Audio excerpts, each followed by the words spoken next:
Welcome back to B.Jr.'s Horrific Halloween, guys. Have to bear with me a little bit today. I'm a little under the weather, but I'm not going to let that stop me. I'm moving a little slow, but I'm not going to let it stop me today for doing my duty for the fans of the movie cave and or movies in general. What has spawned this little video today is a couple of my Kentucky buddies, Wes Vance, Creepy Kentuckian from Dead Pit, and Pizzell over there have done a couple of videos about movie recommendations for Halloween and or the month of October.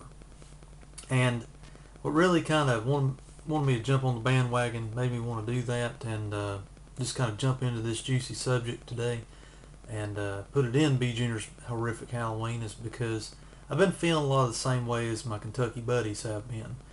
I've been feeling like, well, you know, I watched the major franchises like Friday the 13th, Nightmare on Elm Street, and or Halloween franchise. I watch those at different times throughout the year. You know, whenever I get bored or whatever, I'll just throw one in and watch it. No big deal.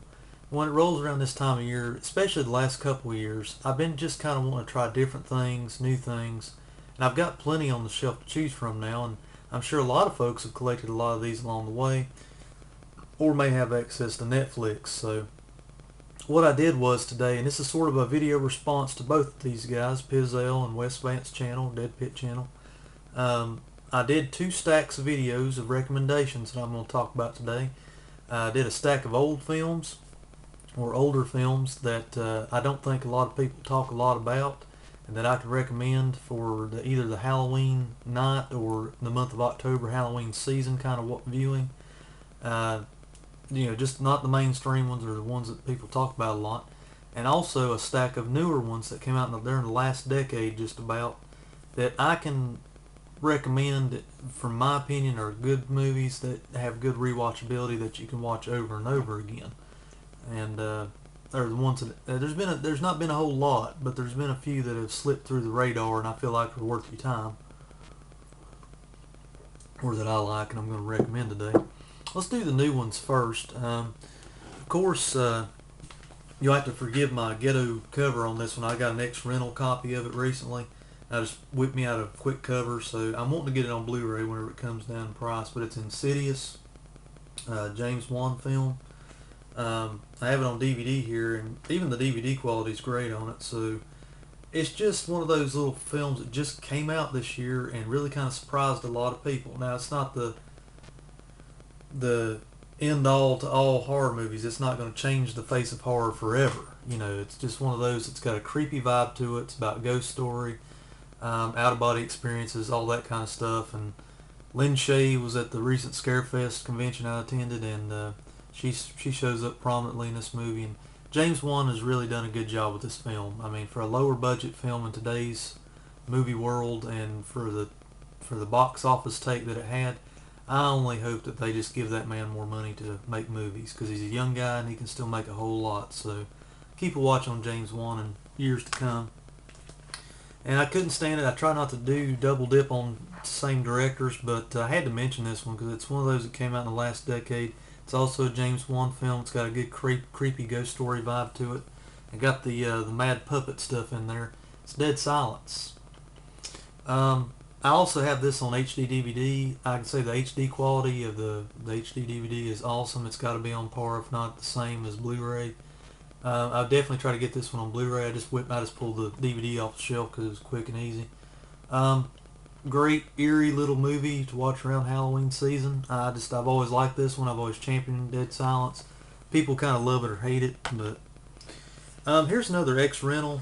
Forgive my cover. Like I said, a lot of my ex-rentals I got in these little jewel cases for dirt cheap, and I just needed something to tell me what it was on the shelf. So, The Last Exorcism. This is one of those kind of found footage, first-person camera deals. And that turns a lot of people off, kind of post-Blair Witch era. But Last Exorcism, I've watched it 3 times since it's been out, and I've got this DVD. And every time I've enjoyed it. So it's one of those deals where I'm not too steeped in the first person found footage stuff, because I didn't really like Apollo 18. It just came out recently, but The Last Exorcism works for me. I don't know whether it's just the main characters and stuff that are engaging about it, but it's got some eerie little scenes in it, especially the ending. So I like that one. Here's one I don't think we're going to hear enough about because it's a travesty that it didn't come out at the theaters. It should have gotten a theatrical release because they could have made double the bank from that. The movie, of course, is Trick or Treat. This is the initial DVD release that I got, and I've hung on to it for that reason because it's got the neat little slip cover with the different variant cover underneath, the little wraparound characters, monster face. Also, I double dipped on this one. They have this on Blu-ray at Best Buy for $7.99. Highly recommend picking this up on Blu-ray instead of the DVD because the DVD doesn't have all the special features on it. However, you can find this DVD in the bargain bin at Walmart for $5. So there's your your little plug for where you can get it. This is just one of those little films that's going to live on. I mean, it came out straight to DVD. It was on the shelf for a couple years, and then it finally came out. And I remember a couple years ago, you could not get this. You had to order this. I had to reorder my copy 3 times before I could get it. I think finally Walmart came through and I actually got this DVD, so I've hung on to it for that reason. Plus, I like the slipcover, and I'm kind of geeky about that. But Trick or Treat, Anna Paquin, Dylan Baker. I mean, a whole lot of people in this movie. Little anthology or interwoven story movie. Totally captures the feel and look of Halloween. I mean, it's going to be one, in my opinion, it's going to be one of those that they re-release every 3 or 4 years or so at least and try to get some more bank off of it. It's a shame they didn't either make a sequel or they didn't re-release it out at the theaters. Anyway, enough about Trick or Treat. I'm sure a lot of people are going to be talking about that one this year. Here's another one that went straight to video, and it's just a great slow build, just eerie horror movie, throwback to the 80s. It's set in the 80s, even though it's a newer movie. House of the Devil. It's just one of those movies that just, I didn't expect a whole lot from it. I viewed it. It really sets the tone and has some good jump out at you parts that are kind of like, whoa, where did that come? I didn't see that come. That's one of those. But it really captures the 80s feel of a movie. And if you didn't know this was a new movie and you just went and rented it, and you didn't really look at the fine print, you probably would think this was an 80s movie because of the look and feel of the movie, the grittiness and all that. Just a great, eerie little movie. I know I keep saying eerie, but it's just, that's the tone from these movies. It's about a cult and, well, I don't want to ruin it. I mean, if you've never seen it, you need to go out and at least rent this movie. I think the Blu-ray's gotten cheap now, too. I got this with the VHS, the commercial VHS thing that they put out with this in the double pack, so I've just hung on to the DVD. I never have gotten a Blu-ray of it, but I need to. Here's a horror action movie I just got because I wanted to throw something different in there. If you're into horror action stuff like Underworld, Blade, and all those movies, you're going to probably like this one. I didn't really like the Underworld movies all that much. I can watch them, but I really like this one for some reason. It's called Daybreakers. There again, I got this one next rental, and I'm glad I bought it because it's gotten better with subsequent viewings. I saw it at the movie theater. It's an action thriller about vampires, vampire society in the future. I don't know. Something different. You can check it out, draw your own conclusion on it. Here's one that came out probably around the early 2000s, maybe 1999. I'm not real sure, but it's gotten a whole lot better with each viewing. And a lot of people are on the fence about this one because some people say it's a biopic, some people say it's just a psychological thriller. I say it's a full-on horror movie, and I don't care for a lot of Johnny Depp's films, but this is one role I really like him in, From Hell. Of course, the story of Jack the Ripper in turn of the century London. Heather Graham in a sporting role. That's a very bad Photoshop re-release cover there, but $5 in a bargain bin. It's got some special features with it. It's a Hughes Brothers film, which they did Menace to Society and Dead Presidents and a whole bunch of movies like that, but they came back and made this movie and The Book of Eli and a few other films they made. They're pretty good films that they make, and practical effects in this movie are great. There's minimal CGI in this film, but they use the CGI in a lot of transitional things in the movie. So, From Hell, I can recommend that one. It's gotten better with subsequent viewings. Guys, let's run through some old favorites here. I know I'm running real slow and the video's running long today, but you have to bear with me. I've got a lot of sinus problems today. Here's some older ones that I don't think a lot of people talk a whole lot about. and that I think that people should really check out if you're wanting something different to watch rather than just Halloween or Friday the 13th. Um, this one really captures the feel of Halloween. Plus, it's set. I think the end scenes are set on Halloween. It's Trick or Treat with Mark Patton and some supporting roles from Ozzy Osbourne and Gene Simmons. About the playing the records backwards and the rocker that comes out of the speakers and all that stuff. Sammy Kerr and all that stuff. Always loved this film. Saw it at the movie theater when I was growing up, and always loved it on home video. It's a shame it doesn't have a better DVD release. I think this is a Laserdisc port that come out on DVD and full screen. That's all we've got. You can probably find it hanging around the internet some places, Amazon and whatnot. Here's an early Don Coscarelli film that's more like a coming-of-age film that culminates for the third act of the film on Halloween.